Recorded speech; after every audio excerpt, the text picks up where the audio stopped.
Hello, നമ്മൾ ഇന്ന് last session discuss ചെയ്യാൻ പോകണം മോഡ്യൂൾ 1-ലെ 6.12 ആണ്. ഇതിൽ ആദ്യം ഒരു ഡെഫിനിഷനാണ് ഇക്വലൻസ് ഓഫ് ടു പാത്ത്സ്. എങ്ങനെയാണ് രണ്ട് പാത്തുകൾ ഈക്വലൻ്റ് ആണെന്ന് പറയുക എന്നുള്ളതാണ്. അപ്പോൾ നമ്മൾ ഒരു പാത്ത് സ്റ്റാർട്ട് ചെയ്യുന്നു. Suppose we have F from A B to R N. ഇതൊരു പാത്താണെങ്കിൽ എഫ് കണ്ടിന്യൂസ് ആയിരിക്കണം, അത് ഒബ്വിയസ് ആണ്. ഇനി നമ്മൾ ഒരു U suppose there exist. Let u is a function from CD to AB. വേറൊരു കോമ്പാക്ട് ഇൻ്റർവെല്ലിൽ നിന്ന് എ ബിയിലേക്കുള്ള ഒരു ഫംഗ്ഷൻ യു ആണ്. അതിൻ്റെ പ്രത്യേകം എന്തൊക്കെയാണ്? B A real valued continuous and strictly monotone ഇത്രയും പ്രോപ്പർട്ടീസ് വേണം. സ്ട്രിക്ട്ലി മോണോട്ടോൺ മീൻസ് ഒന്നല്ലെങ്കിൽ അത് സ്ട്രിക്ട്ലി ഇൻക്രീസിങ് ആയിരിക്കണം, അല്ലെങ്കിൽ അത് സ്ട്രിക്ട്ലി ഡിക്രീസിങ് ആയിരിക്കണം. Okay, strictly monotone on C D with range AB. With range AB means you must be onto. Okay, ഇത്രയും property ഉള്ള ഒരു ഫംഗ്ഷൻ യു ഉണ്ടെന്ന് വിചാരിക്കുക. Suppose you can connect or you can define a new function g as f composition u.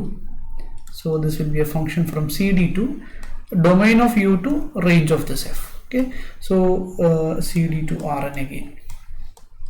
So the first implication is this g of t, this defined by g of t is equal to f of u of t. Since this u is onto function, then range g will be same as range of f. Then meaning that graph of f is same as graph of g. Okay, so in the ഏതെങ്കിലും ഒരു g define ചെയ്താൽ we call this f and g are equivalent paths. Okay, so this is the definition of equivalent paths. So then we call then f and g are equivalent path. This is the definition of equivalent paths. So the first implication is, or first remark is, equivalent paths have same graph. Okay, so in the next theorem we will observe what is the converse of this. Suppose we have two graphs f and g, two paths f and g with the property that graph of f is equal to graph of g. We already seen one such example in last classes. So that is f of t is equal to e power 2 pi I t and g of t is equal to e power minus 2 pi I t. So if we define these functions on the same interval 0 1, then you can get the same graph for this f and g. Okay, so we are searching for the converse of this. Suppose we have two paths like this. Two paths have same graph. Okay, so we are searching for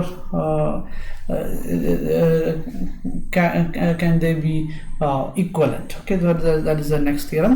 Before that, we call this function u as the change of parameter. Okay, and if this u is strictly increasing, then we will say that this is orientation. This g preserves the orientation. Okay, g and f have the same orientation, and if this u is strictly decreasing, then g is the orientation reversing. Okay, so if u is decreasing, then g has the orientation opposite to the orientation of f. Okay, so if f traces its graph in one direction, then if this u is decreasing, then g traces the same graph in the reverse direction. Okay, even though we call that f and g are equivalent. Okay, so next we have the last theorem of this module, theorem 6.20. The statement is, we have two paths f from a b to Rn. AB to Rn, and G, this is from CD to Rn again, be two paths. From the definition itself, we can get f and g are continuous functions. Okay, each of which is 1 to 1. So this is an essential condition to get two paths are to be equivalent 1 to 1 on its domain.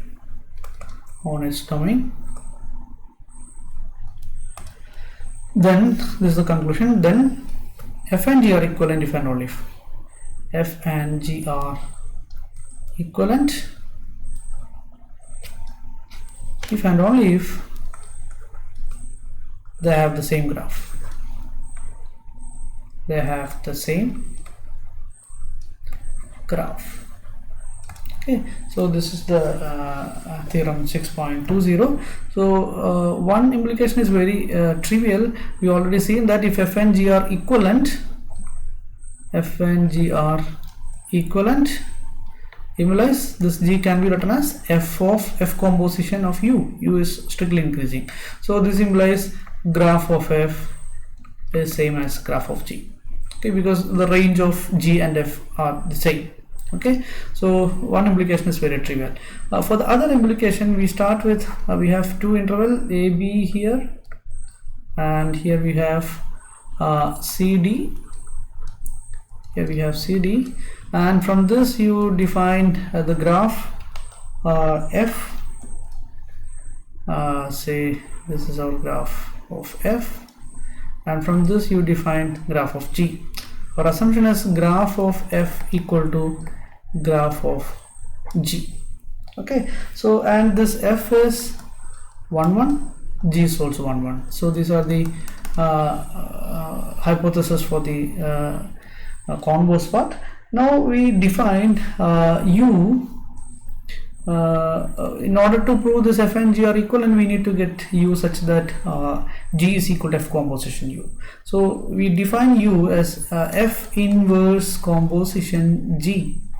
So this will be a function from the domain of g, that is cd, to the codomain of f inverse. Codomain of f inverse is this ab.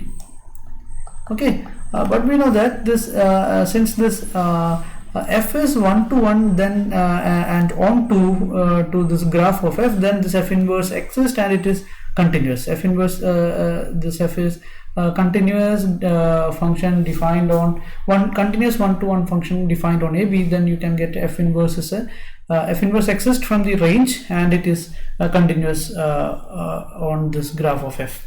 Okay, so for the reference you can go through theorem 4.29 from the same text for this the continuity of this f inverse. Okay, so since this f inverse is continuous and 1 to 1, g is also continuous and 1 to 1, then f inverse composition g have the same property. Okay, so this implies u is continuous on cd, and we have g is equal to, what is g here? G of t. G of t can be written as f of u of t by operating f on both sides. Okay, so f of u of t will be f of f inverse composition g, that is equal to g itself. So this proof you can also prove that this f inverse is always 1 to 1 and continuous, then it is monotone. Similarly, this composition f inverse composition g is also monotone function. Okay, so this proves theorem 6.20. so from this you can say that f and g are equivalent. So this proves theorem 6.20. Hence the module 1 is completed. Now in the next class we will discuss the other book by Walter Rodin, Principles of Mathematical Analysis. Again chapter 6. So that in chapter 6 he discussed the Riemann-Stieltjes integral. So we will that can be considered as some generalization of Riemann integral. So the next class onwards we will discuss Riemann integrals and Riemann-Stieltjes integrals. Thank you.